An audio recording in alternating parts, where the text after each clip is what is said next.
नमस्कार दोस्तों, योगमय जीवन के नए एपिसोड में आप सबका स्वागत है। कभी आदिकाल में सनातन की जब हम बात करते तो हम शतायु होते थे, निरोगी होते थे, स्वस्थ होते थे और ऐसी ही जो है हमारी संतति होती थी कि जो कि आजीवन स्वस्थ रहते हुए अपना जीवन व्यतीत करती थी। लेकिन अब क्या हो रहा है, धीरे धीरे लोग स्वयं तो बीमारियों से ग्रसित हो रहे हैं, फिर अपनी विरासत में अपने बच्चों को भी वे बीमारियां देकर जा रहे हैं। तो सोचिए, क्या ये सही है कि हम अपने बच्चों को जो है जायदाद तो सौंप रहे हैं, उसके साथ साथ बीमारियों की सौगात भी देके जा रहे हैं। तो आज का एपिसोड इसी पर केंद्रित है, क्योंकि अब देख रहे हैं कि बहुत सारी जो बीमारियां बच्चों में आ रही हैं वो उनके पेरेंट्स से आ रही हैं। जब आप किसी डॉक्टर के पास जाते हो और आपकी जांच की रिपोर्ट्स आती तो डॉक्टर का सबसे पहला क्वेश्चन यही होता है कि आपके फैमिली बैकग्राउंड में किसी को ये बीमारी तो नहीं है। वो भी आपकी फैमिली हिस्ट्री में इंटरेस्टेड होता है ये जानने के लिए कि इस बीमारी का कोई ना कोई सूत्र कहीं आपके किसी फैमिली रिलेशन में तो नहीं छिपा हुआ है। तो ये सारी चीज़ें कहीं ना कहीं ये इंगित करती कि हम जो है धीरे धीरे खुद तो बीमार हो रहे हैं और अपनी आने वाली पीढ़ी को भी ये बीमारी सौंप के जा रहे हैं।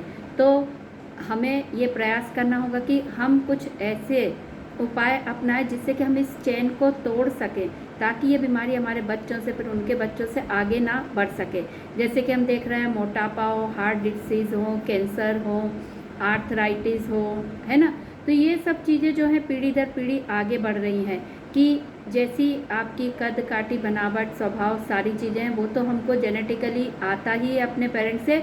अब उसके साथ साथ क्या हो रही, बीमारियां भी आने लग रही हैं। तो क्या ये सोचिए, आप खुद सोच के देखिए, क्या ये अच्छी बात है कि आप अपने जो है संतान को बीमारी देकर जाएं? नहीं ना, आप भी नहीं चाहते कि आप जिस कष्ट से गुजरे हैं, जिस बीमारी से आप परेशान हैं, उसी से फिर आगे चल कर आपका बच्चा भी परेशान हो। तो आप नहीं चाहते क्या इससे रोकना? यदि आप सचमुच इससे रोकना चाहते हैं तो आज ही योगमय जीवन अपनाएं, और योग के अलावा कहीं और आपको इसका कोई भी समाधान नहीं मिलेगा। योग ही एकमात्र ऐसी हमारी प्राकृतिक सनातन परंपरा है जिसको यदि आप अपना लेते हैं तो आप लाइफ टाइम ना केवल स्वयं हेल्दी रहते हैं बल्कि आने वाली संतानों को भी आप ऐसा ही जीवन जो है गिफ्ट करके देकर जाते हैं। तो यदि आप सचमुच अपने आने वाली संतानों को एक हेल्दी लाइफ गिफ्ट करना चाहते हैं तो आज से ही योगमय जीवन से जुड़ें, अपने आप को योगमय बनाएं, अपनी लाइफ स्टाइल को, अपने खान पान को, हर एक चीज़ को प्राकृतिक तरीके से अपनाएं और फिर देखें कैसे नहीं आपकी आने वाली संतान जो है स्वस्थ होती है।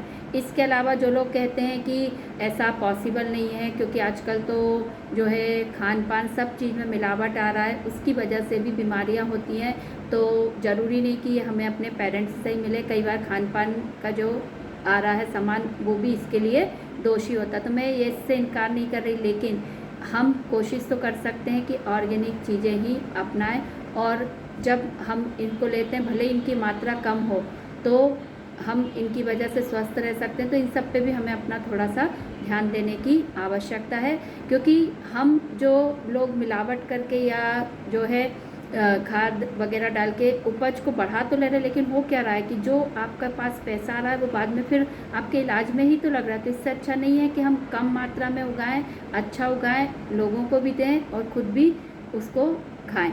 तो इस तरीके की बहुत चीज़ें हैं जो दूसरे पहलू हैं, उनको भी यदि अपन नज़र डालें तो इस तरीके से हम अपने स्वयं के बच्चों के लिए हम सबकी बात करें तो उनको भी स्वस्थ बना सकते हैं।